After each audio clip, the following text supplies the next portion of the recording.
Welcome to The Explainer. I'm absolutely thrilled to have you with us today because we're digging into a seriously fascinating piece of source text called Divine Misalignment, the distortion of Eshu in modern faith. I mean, have you ever stopped to think about how just one single translation choice could completely rewrite centuries of cultural understanding? How a really vital, central figure from an ancient belief system could get totally flipped upside down in the modern popular imagination?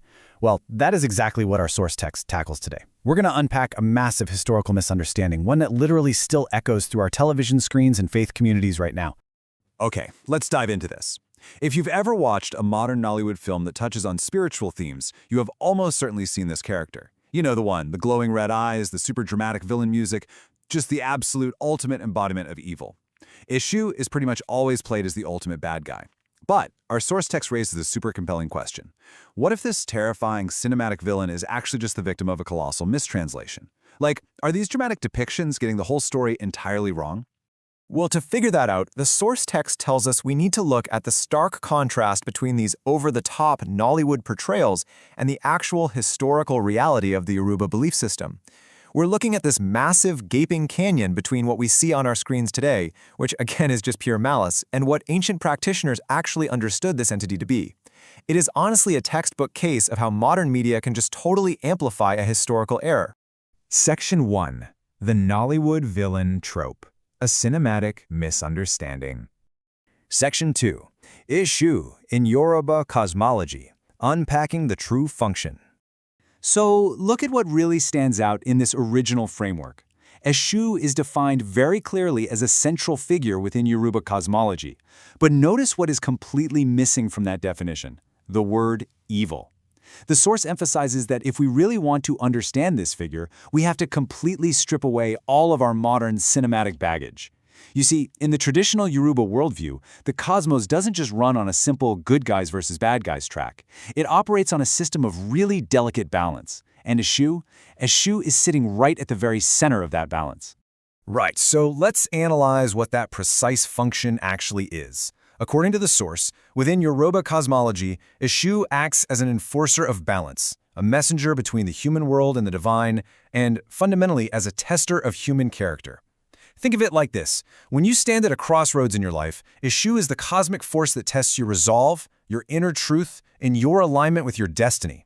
This is a highly vital, absolutely necessary function for the universe to just operate correctly. It's not about malice. It's entirely about the cosmic mechanism and maintaining divine order. Section 3. Defining the Abrahamic Satan, the Bible and Quran. Now, let's shift gears and look at how Satan is defined in these specific Abrahamic texts. In both the Bible and the Quran, this entity is fundamentally defined as the adversary. We're talking about a being totally characterized by rebellion against the divine order, an entity whose main gig is to deceive, destroy, and actively pull humanity away from God. This framework is heavily dualistic. It's a very clear-cut battle of ultimate good against ultimate evil.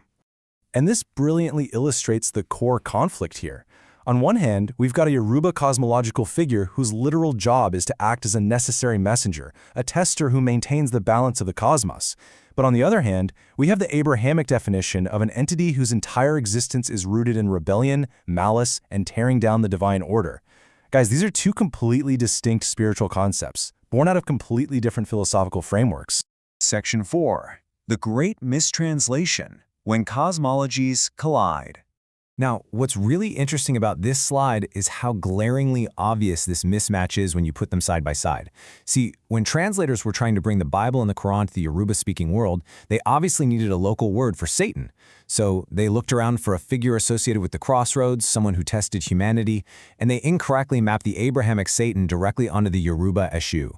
But as we can clearly see by comparing their core features, their functions do not align at all.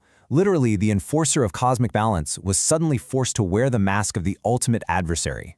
Let's track how this actually built up over time. First, we have centuries, literally centuries, of the original Yoruba cosmology operating totally independently. Then secondly, we see the historical introduction of the Bible and the Quran into the region. And finally, step 3, we get the resulting misconception and synthesis. Now, this didn't just happen overnight, but generation by generation, the original function was overwritten by the translated definition, cementing a completely brand new, synthesized, and fundamentally distorted identity. Section 5. Modern Cultural Distortion, the Aftermath in Faith and Media. So the crucial point is how this one specific misunderstanding actively shaped two massive pillars of modern culture. First up, modern Yoruba Christianity. Today, it is incredibly common for Yoruba Christians to actively pray against Eshu, completely equating the name with demonic forces. And second, Nollywood portrayals.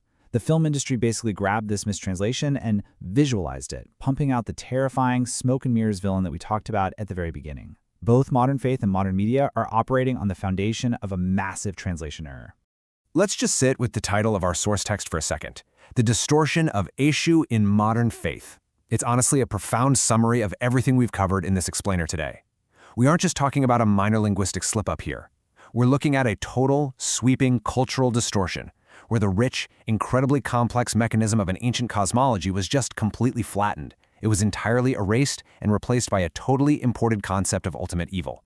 Which leaves us with a truly fascinating and maybe a little bit unsettling final thought to ponder. If a simple act of translation has the power to take a central cosmological figure of balance and turn it into the ultimate cinematic and religious villain, what else in modern faith, all across the globe, has been entirely lost in translation? Thank you so much for joining me for this explainer. Keep asking those big questions, and I'll catch you next time.